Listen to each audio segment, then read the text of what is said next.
DPP PDI Perjuangan menggelar agenda peringatan 29 tahun Kuda Tuli di kantor DPP PDIP Menteng, Jakarta Pusat.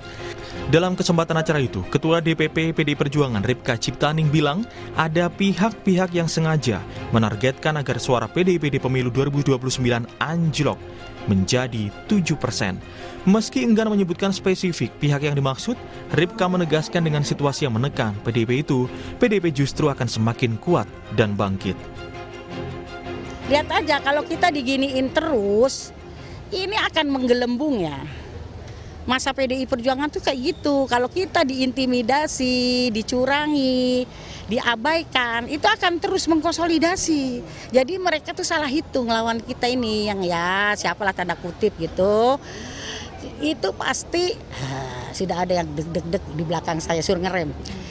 Jadi itu pasti salah hitung, maksudnya kan supaya PDI Perjuangan ini tidak terjadi konsolidasi, supaya kecil, supaya kalah. Saya dengar loh mereka menarget kita 7% 2029, salah hitung. PDI Perjuangan tuh justru kalau diginiin malah terjadi kebangkitan. Bedanya PDI Perjuangan tuh gitu, semakin ditekan semakin dia mengkonsolidasi, salah hitung mereka. Selain soal isu penggembosan hasil suara pemilu, Ripka juga bilang terkait kasus hukum yang menjerat Sekjen PDI Perjuangan Hasto Kristianto, sebenarnya ditarget adalah Ketua Umum PDIP Megawati Soekarnoputri. Tetapi langkah penyerangan politik pada PDIP itu dilakukan melalui Hasto Kristianto. Sebenarnya kan kita tahu sasaran itu sebenarnya Ibu Mega.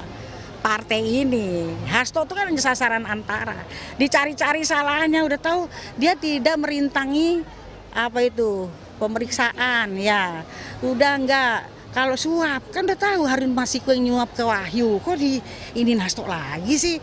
Kan kemarin kita tahu bahwa dia pleidoinya si Hasto tuh sampai kita bisa dudukin loh, itu tinggi banget itu buku, tapi dileplik, diabaikan apa sih ini? Sementara pada saat bimbingan teknis untuk anggota fraksi PDI Perjuangan DPRD seluruh Indonesia, Ketua Umum PDI Perjuangan Megawati Soekarnoputri memberikan arahan. Dia berpesan, partai ini harus semakin besar, jangan malah mengecil. Kalian harus merasa sebagai satu keluarga, harus bergotong royong. Kalau bergotong royong begitu, rakyat akan ikut bersama kita, kata Ketua Umum PDIP Megawati Soekarnoputri sesuai rilis yang diterima redaksi Kompas TV. Tidak hanya PDI Perjuangan yang merasa ditarget. Sebelumnya Presiden ke-7 RI yang juga mantan kader PDI Perjuangan Joko Widodo juga bilang ada agenda besar di balik kasus ijazah palsu dan desakan mundur Wapres Gibran Rakabuming. Menurut Jokowi, semua itu dilakukan untuk menurunkan reputasinya. Ada agenda besar politik dalam tuduhan ijazah palsu maupun pemakzulan. Artinya memang ada orang besar, ada yang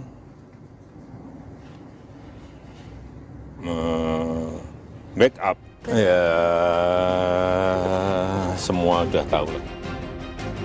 Seperti diketahui, hubungan antara PDI Perjuangan dan Jokowi sekeluarga merenggang usai Pilpres 2024 hingga berujung pada pemecatan. Kini, kedua pihak sama-sama kompak mengaku menjadi target pelemahan politik. Apa yang sebenarnya terjadi dan siapa pelakunya?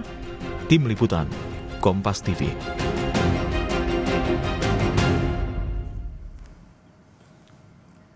Saudara, di tengah kasus hukum yang menjerat Sekjen PDI Perjuangan Hasto Kristianto, baru-baru ini PDI Perjuangan mengklaim ada upaya pelemahan politik. Ada pihak tertentu yang sengaja menargetkan suara PDI Perjuangan anjlok hingga 7% di pemilu 2029. Benarkah demikian? Dan siapa sebenarnya pelaku pelemahan politik itu? Pagi ini kita akan bahas bersama dengan sejumlah narasumber yang sudah hadir ke studio. Di antaranya ada Direktur Eksekutif Trias Politika, ada Mas Agung Baskoro. Selamat pagi, Assalamualaikum Mas Agung. Kemudian juga melalui sambungan daring sudah ada politisi yang juga merupakan anggota DPR RI dari fraksi PDI Perjuangan, ada Bung Andreas Hugo Parera, dan juga politisi dari Partai Gerindra sudah ada Bung Hendar Marantoko. Selamat pagi Bapak-bapak, Assalamualaikum, apa kabar? Baik. Waalaikumsalam. Selamat pagi. Iya. Alhamdulillah baik. Iya, Bung Andreas Hugo tampaknya sudah berada di Bali, kemudian di balik bajunya juga sudah ada warna merah begitu ya. Nah, Bung Andreas, ini kan kawan Anda di dalam partai, Bu Ripka Ciptaning ini begitu vokal mengatakan bahwa PDI Perjuangan ditarget. Ada upaya pelemahan politik yang menargetkan bahwa PDI Perjuangan hanya mendapatkan 7% suara di pemilu 2029. Jadi siapa sebenarnya pelaku yang target tersebut, Bung Andreas Hugo? Ya, di saya sendiri terus terang belum mendengar itu secara langsung ya. Dan juga saya nggak tahu juga, saya belum ngobrol juga sama Mbak Ning sejak kemarin tanggal 27 Juli itu belum sempat ketemu juga. Tapi apa yang disampaikan Mbak Ning mungkin di dalam situasi 27 Juli, kemudian juga dengan pengalaman-pengalaman yang pernah beliau alami, ya secara emosional beliau menyampaikan seperti itu gitu. Jujur saya belum tahu persis dan informasi 7% itu dari mana tapi kalau kita lihat pengalaman di sebelum Pilpres kemarin misalnya gitu, ketika dialognya Mas Andi Wijayanto di salah satu podcast, ya memang ada upaya untuk melakukan pelemahan terhadap PDI Perjuangan, dan itu ya kita rasakan di dalam proses pileg kemarin gitu. Jadi siapa sebenarnya yang berupaya melakukan upaya pelemahan politik itu sebenarnya, Bung Andreas Hugo? Kalau Anda perhatikan dialog podcast dengan dengan Mas Andi Wijayanto kan itu jelaskan di situ bahwa proses itu ada upaya seperti itu di dalam pileg kemarin gitu. Tapi kita sudah selesai dengan pileg, kita melakukan ini ke depan, dan saya kira tidak perlu menuduh siapa-siapa. Tetapi partai buat PDI Perjuangan justru itu menjadi menjadi kekuatan untuk ya justru kita menjadi lebih solid. Nah, itu yang lebih penting buat PDI Perjuangan, lebih penting karena partai ini dengan sejarahnya yang panjang, saya kira ya kita mempunyai pengalaman-pengalaman yang cukup dalam menghadapi berbagai situasi dan tantangan seperti ini. Ini kalau kata Bung Karno, ini hanya riak-riak kecil di dalam gelombang besar revolusi gitu.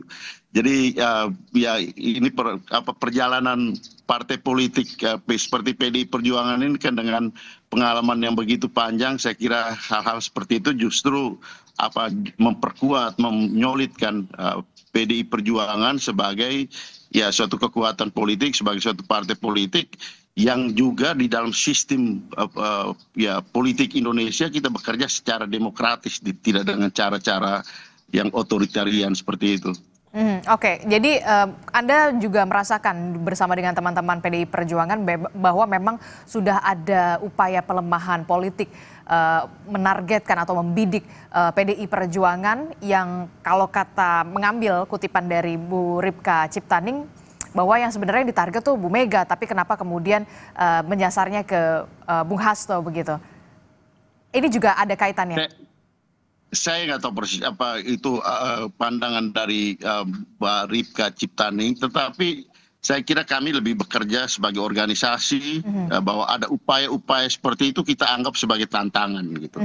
Hal yang ya pernah terjadi di dalam politik Indonesia, kami pernah mengalami itu di dalam masa Orde Baru, dan itu pengalaman sejarah yang pernah kami alami sebagai partai politik gitu. Tapi ya kita tahu bahwa kita masuk di dalam alam demokrasi seperti ini, kita melihat partai-partai yang lain itu sebagai partner in competition. Jadi kita berkompetisi di dalam tapi kita juga berpartner untuk membangun demokrasi gitu. Cara berpikir seperti itu kan cara berpikir otoritarian gitu. Bahwa mau mematikan yang lain, kemudian mengerdilkan yang lain. Nah, saya kira itu pola-pola berpikir seperti itu kita harus tinggalkan. Dan saya kira PDI Perjuangan adalah partai yang demokratis, kita bekerja di dalam sistem yang demokratis, dan itu yang kita lakukan gitu. Bahwa ada upaya-upaya seperti itu ya kita anggap sebagai tantangan. Oke, jadi itu adalah upaya yang biasa dilakukan otoritarian begitu ya, untuk bisa mengkerdilkan, kemudian melemahkan. Nah, dari Bung Hendarsam sendiri, dari Partai Gerindra, bagaimana merespon soal ada partai yang kemudian dibidik lah, dilemahkan lah, dan segala macam. Bagaimana Bung Hendarsam melihat ini? Ya, ketika saya membaca dan mendengar apa yang dikatakan oleh Mbak Ning tadi, saya mencoba mencernanya ya kan.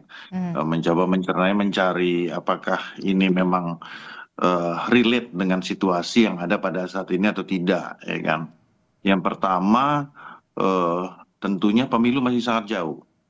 Ya, masih 4 tahun lagi kurang lebih, malah lebih. Jadi untuk menciptakan suatu kondisi atau ke arah sana itu tentunya kayaknya kita mikirin apa namanya, bagaimana pembangunan dan program-program pemerintah ini bisa berjalan dulu lah, ya kan. Dari sisi kami seperti itu. Yang kedua juga aturan mainnya juga kan belum jelas. Saat ini dengan ada putusan MK yang memisahkan antara pilpres dengan apa namanya itu pilkada kan gitu kan, dan juga pileg, ini tentunya kan akan ada aturan main yang tentunya juga berbeda, dan itu belum akan diputuskan bersama-sama oleh teman-teman di DPR ya kan, termasuk juga dari PDIP sebagai partai pemenang malah kan di situ. Jadi agak menurut saya ya mungkin hanya apa namanya itu ungkapan hati dan emosional dari Mbak Ning pada saat refleks apa namanya ya. Yang ketiga juga ya, apabila memang itu ada ya, apabila kita dianggap itu ada ya, seperti hal tersebut ya, kami dari Partai Gerindra tentunya akan berada di barisan paling depan untuk apa namanya itu menjaga demokrasi ini, bahwa tidak boleh ada satu partai pun yang mendapatkan tindakan apa namanya itu yang tidak adil ya. Dan oleh karena itu fungsi kita bersama-sama untuk menjaga ini bukan hanya dari apa namanya itu PDIP saja. Jadi maksud Anda ingin mengatakan juga apa yang dikatakan Bu Ripka Ciptaning ini terlalu apa ya, terlalu jauh begitu, sudah membahas soal pemilu 2029, bahkan secara spesifik menargetkan PDI Perjuangan hanya mendapatkan 7% suara begitu. Jadi maksud Anda apakah ini pelemparan isu atau seperti apa? Ya dari saya pribadi ya, seperti itu juga Bang Hugo juga tadi kan sudah menyampaikan kan, saya rasa ini bukan official dari PDIP kan ya. Tidak, saya rasa tidak, bukan official dari PDIP, tapi merujuk saya mencoba melihatnya dari beberapa parameter ya kan, seperti saya sampaikan tadi. Aturan mainnya belum ada ya kan, habis itu PDIP juga akan ikut masuk ke dalam untuk membentuk aturan main tersebut ya kan. Nah tentunya hal-hal ini juga menjadi faktor yang harusnya bisa kita lihat sama-sama oleh karena itu, tapi tetap aja namanya dalam setiap adanya kekhawatiran, setiap adanya peringatan dari teman-teman politisi terutama dari PDIP, ini menjadi perhatian kita bersama, bahwa setiap partai ya harus menjaga ini, bahwa di pemerintahan ini dan di perhelatan demokrasi pilpres di pemilu di 2029 ini memang harus berlangsung sehat. Dan oleh karena itu mudah-mudahan spirit kita ini menjadi legacy dari pemerintahan Pak Prabowo, pemilu bisa berjalan dengan sehat, dengan baik dan sportif. Nah, oleh karena itu seperti saya sampaikan tadi, apabila memang ada anasir-anasir atau ada ke arah sana, ya Partai Gerindra akan berada di garda terdepan untuk menjaga supaya hal tersebut tidak terjadi. Karena kami kalau merasa dicurangi, ya mungkin Partai Gerindra salah satu, saya sendiri mengalami hal tersebut, tapi ya ini kan nggak boleh. Kalau kita pernah disakitin, jangan juga pernah menyakiti orang lain gitu loh. Karena tahu rasanya disakitin gimana. Karena lagi ngomong sakit menyakiti begitu ya, saya tanya ke Bung Andreas Hugo. Bung Andreas Hugo, ini kenapa kemudian Mbak Ning tuh kayaknya merasa tersakiti banget, merasa kecewa banget sampai kemudian mengungkapkan seperti itu, membidik, ada yang membidik, ada yang menarget 7% suara di 2029 dan sebagainya begitu. Sakit hati kenapa begitu? Ada yang kecewa kenapa? Ungkapan kecewaan apa sebenarnya, Bung Andreas? Ya, kalau di dalam teori politik itu kita mesti memahami dari idiosyncrasy. Idiosyncrasy-nya Mbak Ning gitu. Bu Cipta Ning artinya lebih melihat pada latar belakang pengalaman dari beliau. Jadi itu ya mungkin pengalaman beliau dan tiap orang tentu dengan pengalaman berbeda-beda, tetapi Mbak Ning mengungkapkan itu dengan dasar latar belakang pengalaman yang beliau pernah alami gitu. Saya kira itu lebih tepat, dan mungkin lebih tepat bertanya kepada Mbak Ning sendiri gitu dengan pengalaman-pengalaman beliau. Tetapi ya, kita bicara ini di dalam konteks kepartaian, bagaimana menghadapi situasi seperti itu, bahwa bukan tidak mungkin itu terjadi gitu. Karena pengalaman-pengalaman itu adalah refleksi daripada situasi yang pernah terjadi dan mungkin akan terjadi juga gitu. Sehingga apa yang disampaikan Mbak Ning juga ya perlu kita ambil sebagai referensi untuk warning gitu terhadap situasi yang mungkin terjadi, bahwa di dalam sistem yang demokratis pun mungkin ada orang yang berpikir authoritarian gitu, dan itu bisa terjadi gitu. Dan untuk itu ya kita perlu untuk mengantisipasi, perlu untuk melihat bagaimana kemungkinan itu bisa terjadi di dalam sistem seperti ini. Oke, saya ke Mas Agung Baskoro dulu, Bung Andreas Hugo dan juga Bung Hendarsam. Ini kan cukup menarik begitu ya, dengan ungkapan kalau dikatakan Bung Hendarsam ini mungkin hanya pernyataan pribadi Mbak Ning saja, tapi kemudian saya mencari juga di portal online di kompas.com, ternyata Bung Guntur Romli juga mengatakan hal yang sama begitu ya, bahwa memang PDIP ditarget hanya dapat 7% suara. Ada upaya menyerang partai yang terus terjadi. Apa yang sebenarnya bisa dibaca dari pernyataan dua kader dari PDI Perjuangan ini soal target-mentarget, bidik-membidik begitu ya, khususnya di PDI Perjuangan? Ya, pertama kalau dilihat dari konteks statement itu berdiri, saya memang tidak bisa menafikan ada kaitan dengan kasus hukum Mas Hasto. Yang kedua juga konteks yang berkelindan, PDIP sekarang kan tidak dalam posisi berkuasa ya. Dan yang berkuasa hari ini dalam konteks sekarang Kim Plus semacam itu. Dan ada memori-memori masa lalu yang muncul, ya asumsikan. Jadi erat kaitannya dengan penguasa? Udah tulilah semacam itu kemarin konteks statement itu berdiri, dan tidak bisa dilepaskan dari penguasa juga, karena kekhawatiran itu menjadi wajar karena PDIP sedang tidak berkuasa. Jadi sah-sah saja. Cuman supaya objektif, kita juga harus melihat bahwa mundurnya atau turunnya suara partai di pileg itu ada banyak faktor, Mbak Adis. Bukan hanya sebatas dari eksternal ya. Ada ancaman dari penguasa atau kekuasaan, ada konteks di mana ya lagi dan lagi kita tahu ada banyak kasus hukum yang sekarang berkelindan dengan kader-kader PDIP. Nah, dari internal itu apa biasanya? Kalau berkaca dari pemilu legislatif 2024, pertama itu yang menyebabkan suara PDIP turun ada split ticket voting, saya pikir. Split ticket voting. Jadi ada perpindahan pemilih yang tidak konsisten ketika dia memilih PDIP tapi tidak memilih Ganjar. Dan dalam konteks ini misalkan magnet figur Ganjar itu gagal merepresentasikan PDIP itu sendiri, sehingga akhirnya suara itu terpecah, dan terbukti dari banyak temuan survei-survei kredibel, pemilih PDIP itu tidak solid memilihkan dukungannya ke PDIP gara-gara capresnya kurang pas mewakili PDIP itu sendiri. Yang pertama itu. Yang kedua, juga faktor lain soal misalkan strategi kampanye, soal kemudian bagaimana caleg itu punya kinerja yang baik di dapil.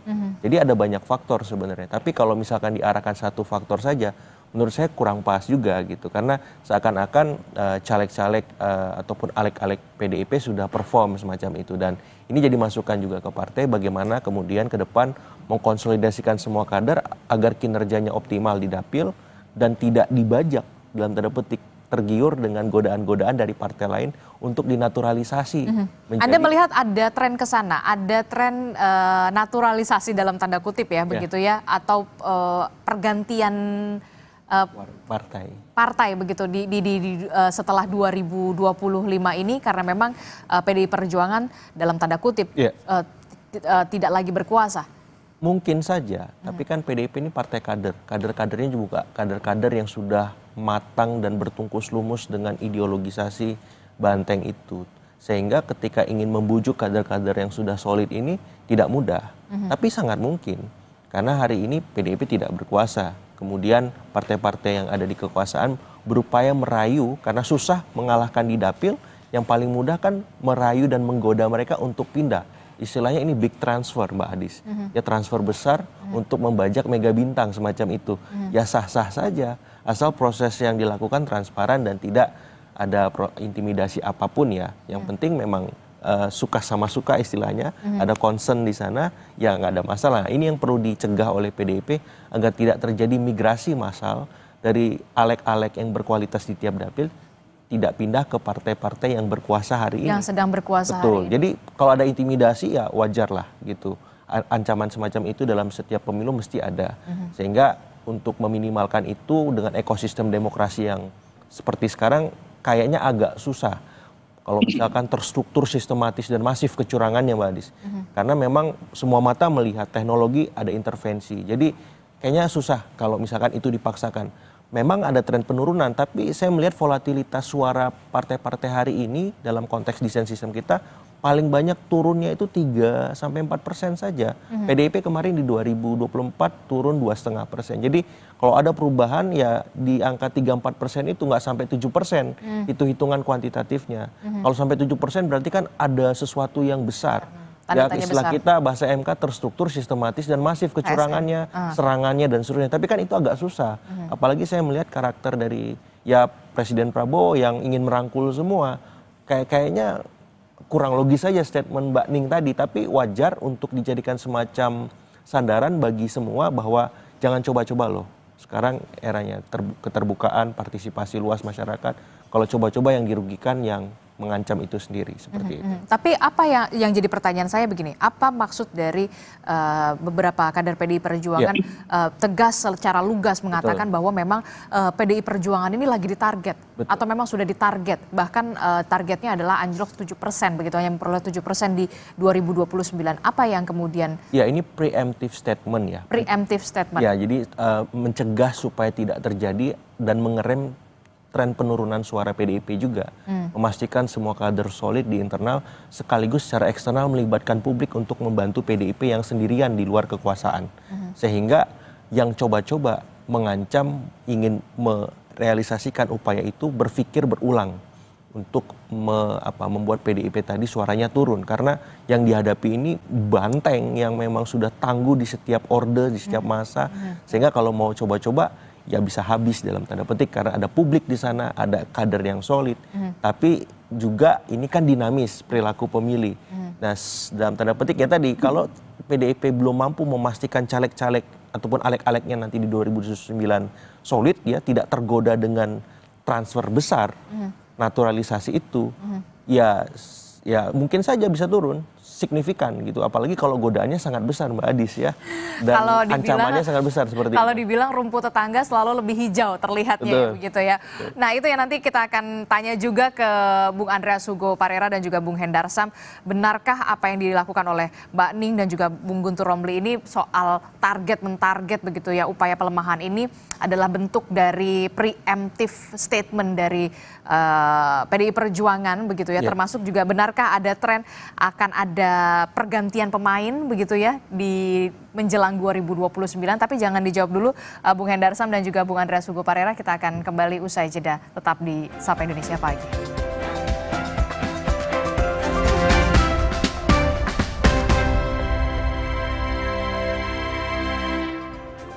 Terima kasih Anda masih bersama kami, Saudara, di Sapa Indonesia Pagi.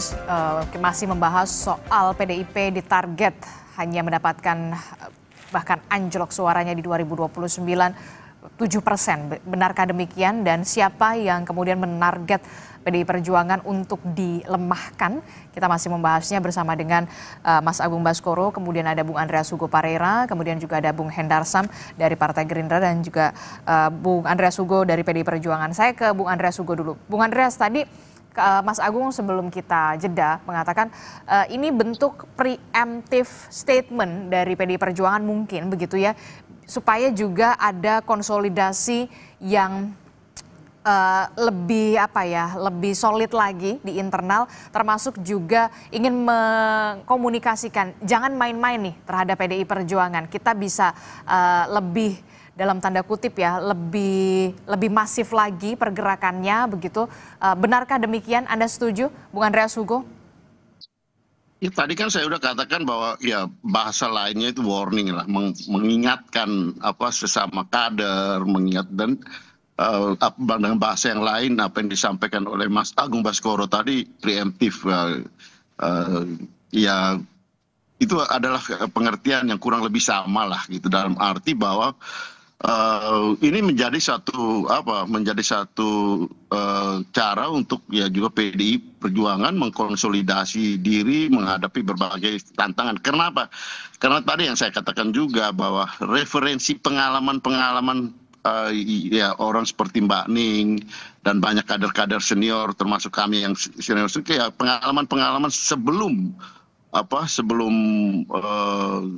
reformasi, kemudian di dalam perjalanan politik. Bahkan ya kalau tadi saya katakan pada saat Pilpres 2024 kemarin kan diskusi atau dialog di podcast yang disampaikan oleh Andi Wijayanto itu kan itu satu fakta yang juga diungkapkan bahwa ada upaya seperti itu gitu. Jadi memang kalau kita lihat dari pengalaman-pengalaman ini, ya hal yang biasa di dalam partai politik, kita menjaga, mempersiapkan diri, mengkonsolidasi partai, menyolidkan kader-kader partai, supaya melihat bahwa tidak semua pengalaman perjalanan politik itu semuanya indah gitu. Tetapi ada tantangan-tantangan yang harus dihadapi dan itu biasa di Steve. Oke, termasuk juga PDI Perjuangan biasa di luar, biasa di dalam juga ya, jadi nggak ada masalah gitu. Anda mau mengatakan seperti itu, Bung Andreas? Ya itu Adisti juga mengatakan seperti itu dan itu pengalaman kami gitu. Oke, termasuk juga soal apa yang harus diantisipasi soal pergantian pemain begitu ya. Mungkin juga ada potensi untuk membidik kader-kader atau kepala daerah legislatif yang dalam tanda kutip cukup berkualitas di PDI Perjuangan. Akan ada tren pergantian atau pertukaran pemain di sana begitu ya, pertukaran pemain partai politik dalam tanda kutip begitu. Apa antisipasi dari PDI Perjuangan karena sudah tidak lagi berkuasa begitu di masa sekarang? Nah itu yang saya katakan tadi gitu, artinya kami melihat politik ini di dalam kerangka kerja yang demokratis, bagaimana kita membangun sistem yang demokratis, baik itu pemilunya maupun di dalam sistem proses pemerintahan pemerintahan ini di dalam perjalanan waktu. Tetapi ya tentu dengan segala macam situasi seperti yang Adisti sampaikan dan apa yang mungkin terjadi, ya kita selalu melihat ya kemungkinan itu dan saya katakan tadi kami melihat partai yang lain itu sebagai partner dalam berkompetisi gitu kan.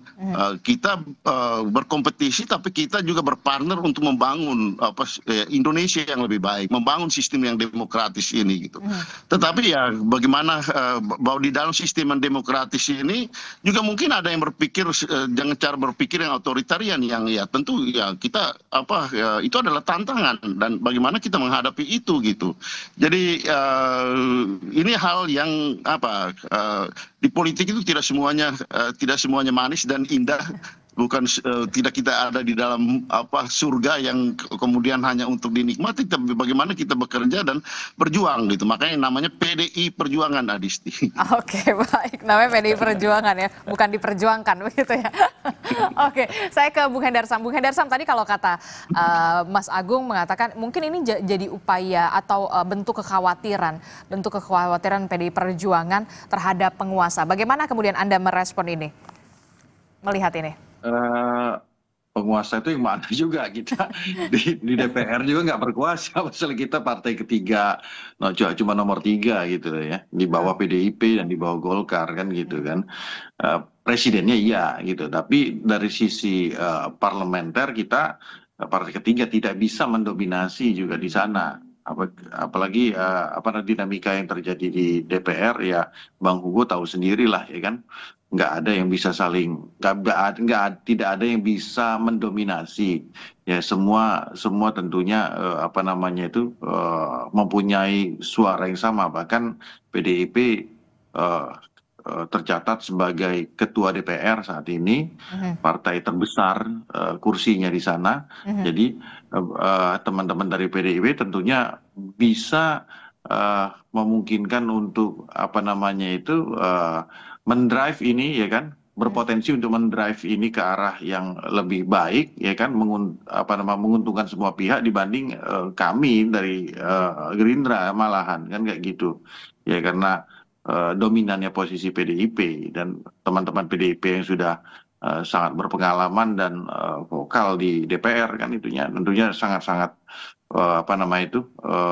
menentukan dalam hal tersebut. Jadi kalau kami melihatnya bahwa ya mungkin itu salah satu cara dari teman-teman kader PDIP, Mbak Ning juga untuk memecut sebenarnya ya kan ke arah lebih ke internal sebenarnya, ke internal.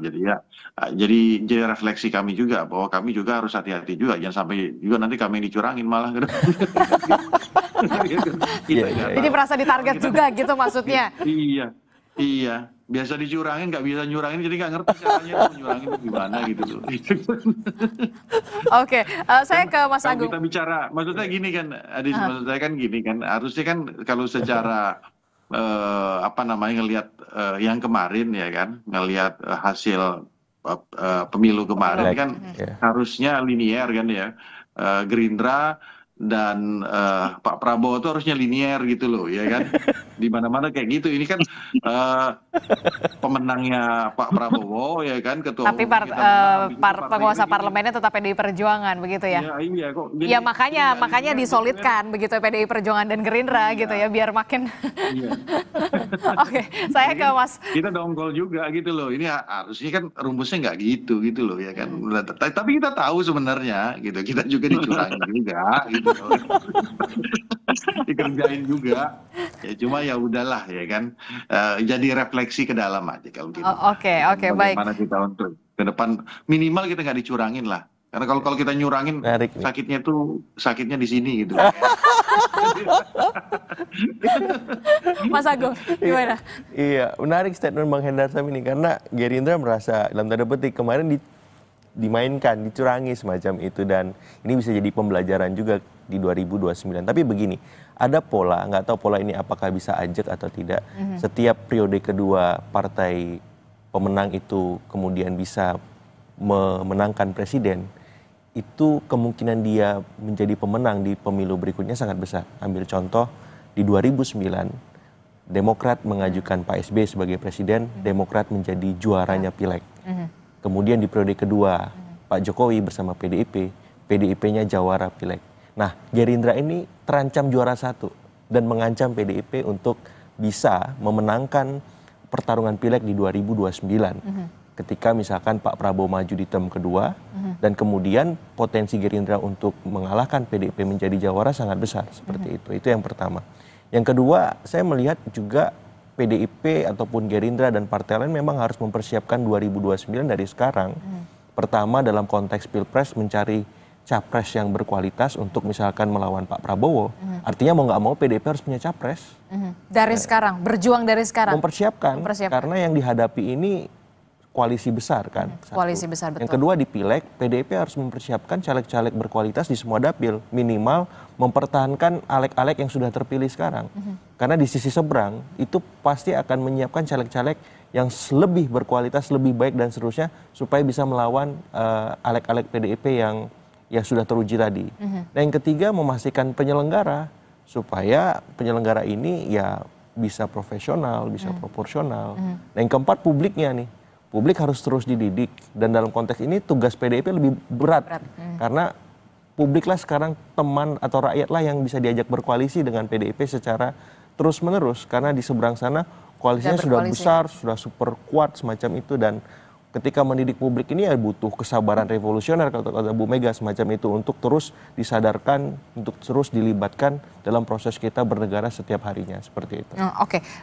Kalau membahas soal bidik-membidik, target-mentarget begitu kok ya saya yang lagi begitu ya PDIP menyebut bahwa memang sedang ditarget begitu, ada upaya pelemahan, kemudian juga kok rasa-rasanya baru kemarin juga ada yang mengatakan Pak Jokowi juga mengatakan iya ini ada orang besar dan segala macam, merasa juga ditarget dalam tanda kutip ya.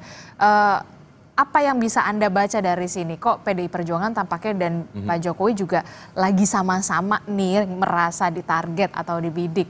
Iya.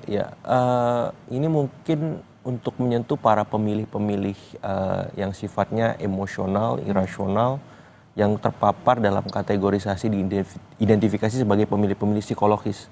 Karena kan ada banyak perilaku memilih, ada yang rasional, ada yang sosiologis. Nah yang psikologis ini yang gimana?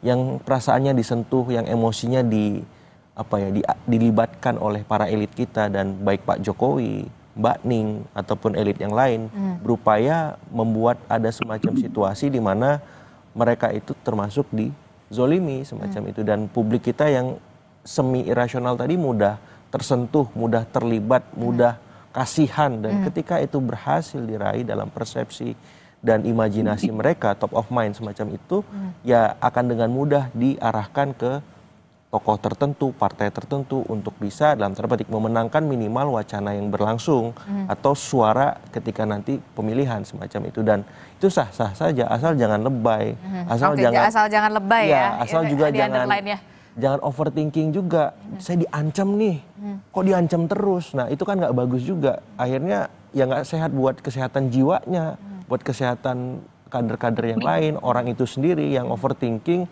yang membuat akhirnya politik kita penuh sangka terus. Kapan kita berprasangka buruk? Kapan kita beradu gagasan, beradu program, beradu menyelesaikan masalah, menghadirkan solusi untuk masyarakat. Dan semakin kesini pemilih rasional kita semakin meningkat gitu. Hati-hati kalau terlalu banyak mendramatisasi politik kita, justru menjadi backfire, justru menjadi bumerang. Karena publik ingin melihat yang konkret, yang pasti. Ini dompet saya udah mulai kosong nih, saya terancam PHK, saya nggak bisa akses KPR rumah buat dimiliki. Ini gimana solusi PDIP, solusi Gerindra? Yang pasti-pasti aja deh.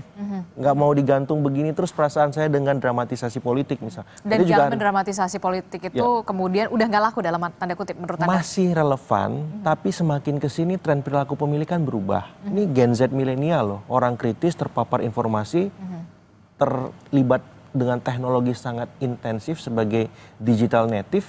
Kalau mindsetnya masih mendramatisasi terus, orang juga jenuh, orang juga lelah, dan lama-kelamaan apatis dan ditinggalkan. Mereka melihat partai baru yang lebih prospektif, yang lebih fresh, yang lebih menjanjikan menyelesaikan masalah-masalah konkret mereka di lapangan, seperti itu.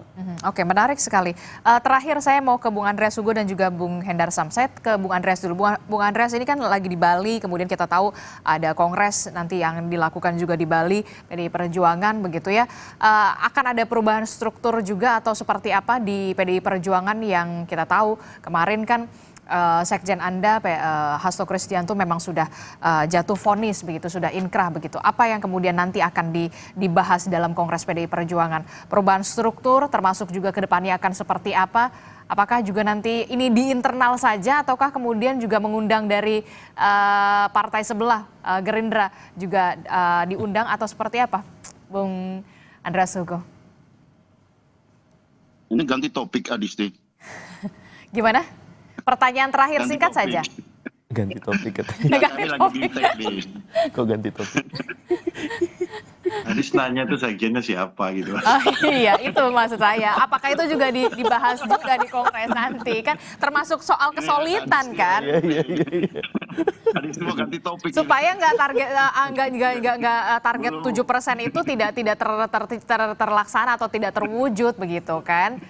Bung Andreas. Kita lagi BIMTEK ya Adisti, ini bimbingan teknis untuk anggota DPR, baik DPR RI, DPR kabupaten, kota dan provinsi. Itu aja. Nggak ada, yang lain nggak ada soal perubahan struktur dan segala macamnya?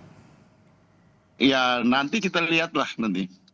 Oke, baik, masih malu-malu tampaknya tidak mau men-spill secara tipis-tipis begitu ya. Terakhir Bung Hendar Sam, singkat saja.